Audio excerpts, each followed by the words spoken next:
Now we're going to talk about vitamin D and analogs. It suppresses parathyroid hormone synthesis. So when we have patients who develop secondary hyperparathyroidism, the first line therapy is vitamin D and its analog. Therapy is limited by hypercalcemia and hyperphosphatemia. So if you give our patients vitamin D and analogs, it increases the calcium and phosphorus. So we cannot use or increase the dose of vitamin D to decrease PTH if the patient has high calcium levels and high phosphorus levels. Available forms for vitamin D is ergo or cholecalciferol, or activated vitamin D, and its analog is calcitriol, pericalcitol, and doxycalciferol. Cholecalciferol requires activation by liver and kidney. So for the patients who have advanced kidney disease, we cannot use this medication, or there are less evidence to support the use in kidney failure patients. For ergocalciferol, it also requires activation as well.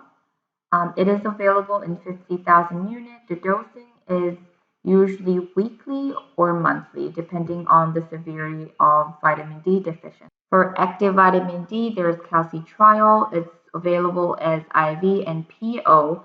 It is an inexpensive option. However, it increases the calcium drastically. Compared to the vitamin D analog, it has the highest risk for hypocalcemia and hyperphosphatemia. Pericalcitol, the brand name Zemplar, it is active vitamin D2 analog. Management of secondary hyperparathyroidism by selectively activating vitamin D receptors in parathyroid gland. So it is shown to have lower incidence of hypercalcemia compared to calcitriol.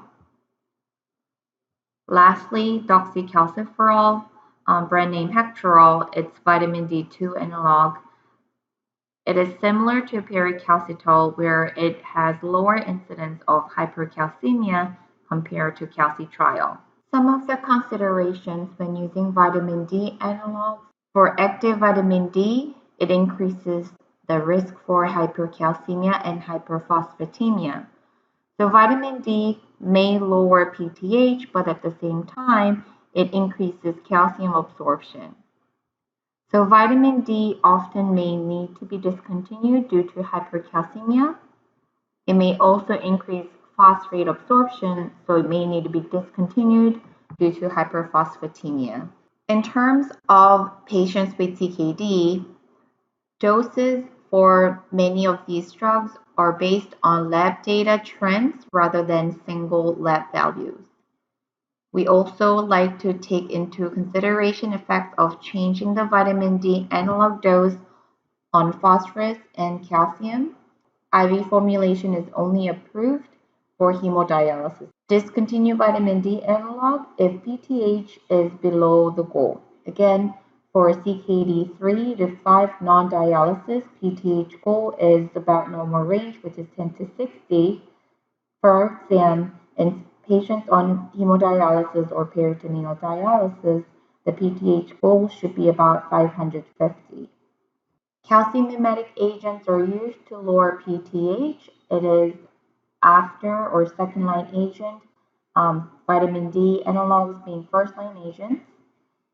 It increases sensitivity of calcium sensing receptors on parathyroid gland, reducing PTH secretion.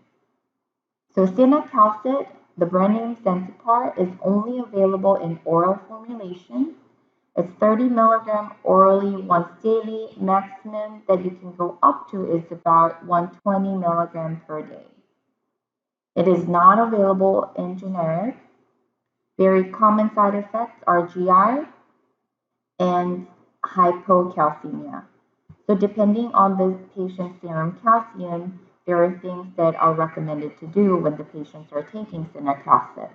So if the serum calcium is between 7.5 to 8.5 milligrams per deciliter, we manage their calcium with calcium-based phosphate binders, or we would start or increase the vitamin D analogs. If the patient has serum calcium lower than or less than 7.5 milligram per deciliter, it is recommended to stop cinacalcet and reinitiate with the next lowest dose when the serum calcium reaches 8.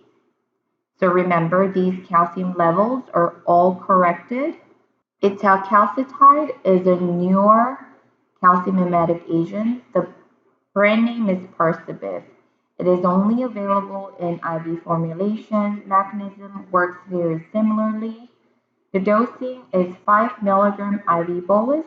It's 3 times weekly at the end of dialysis. So for Sensipar, it's oral formulation, so you need to take it daily. For this IV formulation, because it's IV and we want to put it into the line at the end of dialysis, we would use 3 times weekly only. It's very, very new drug, so it is not available as generic. The common adverse effects are muscle spasms, nausea, diarrhea, hypocalcemia. They also have similar instructions in terms of calcium management because it is, again, hypocalcemia is very common side effect. Some of the considerations when using calcium mimetics: take with food. It increases absorption and reduces nausea. It is primarily metabolized by CYP450, 384, and 2D6, 182. So caution with CYP3A4 inhibitors when the patients are on calcium mimetics. With azole, we need to keep eye on it because the azole antifungals can increase cinacalcet concentrations. It may inhibit conversion of doxycalciferol to activate metabolite in the liver due to P450 enzyme inhibition. Again, we always want to see the lab clearance instead of a single laboratory value. We need to educate patients on signs and symptoms of hypocalcemia. And we need to modify dose or discontinue calcium mimetics based on serum calcium. And again, this calcium level has to be corrected if the albumin level is less than 4. Cinacalcet and italcalcetide are not approved to treat secondary hyperparathyroidism in CKD patients. Again, it is only approved for ESRD, end-stage renal disease, in other words, dialysis patients. Discontinue calcium mimetic agents if PTH is below the goal. Individualizing phosphate management among patients are very important. Choosing the appropriate drug and formulation based on patients' clinical status and preference is often the key for phosphorus management. Limit the use of calcium-based phosphate binder if hypercalcemia or evidence of vascular calcification occur in our patients. Consider the pill burden. Very, very important. So often hemodialysis patients are on 10 to 20 medications daily. So, and phosphate binder needs to be taken 3 times a day whenever they eat. Some patients have to take phos binder when they eat snacks. Some patients have to take more than 1 tablet every time they eat. So it's very, very big concern in terms of adherence. Inadequate activation of vitamin D may be treated with supplemental vitamin D. There are a few options that we listed. Remember, vitamin D analogs or activated vitamin D increases both calcium and phosphorus absorption.